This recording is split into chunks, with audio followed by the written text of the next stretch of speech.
Good girl. And as you see, we gave the tuck command, which is that she tucks her tail. So she's Together so that then no leash gets stuck. Now you can come in. We have the dog sitting as far away from the door as possible. And we have her just very calmly be there. And then we're going to push number 3. And we watch the dog, and what she's doing is she's putting her dog Finola in a down stay and just trying to get her dog to calm and be relaxed, because these have a lot of vibration. These are very old elevators, and they make a lot of noise and they vibrate. We want to make the dog as comfortable as possible. So we were able to go to the movies, watch entire movies without being re-traumatized. And we also went to restaurants and ate, because one of my issues I have are my eating disorder. I couldn't eat in public.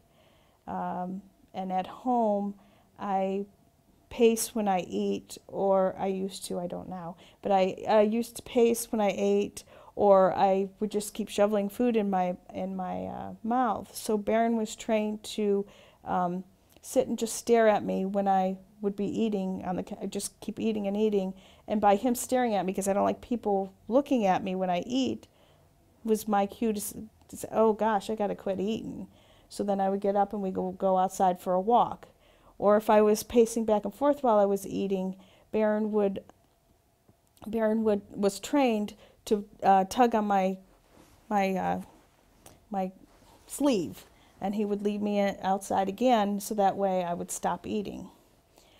And also he was trained, being in the house, like I said, I was afraid to go outside for a while. He would sit at the computer with me, and I have OCD, so when I think I get focused, I keep going and going and going and going. I can read a book from beginning to end. I can read everything on the internet I want to read and learn, and I just can't stop. Well, he was trained. The cue was I would start getting angry, frustrated, and I would just start pounding the keyboard. When I started doing that, that was his cue to also nudge me and pull me away. There can be a service dog trained for someone who has obsessive compulsive disorder that alerts that person to continuing to watch TV for too many hours. The person can have post-traumatic stress disorder, and that dog can be trained to block people from getting too close to them by standing behind them, beside them, or in front of them.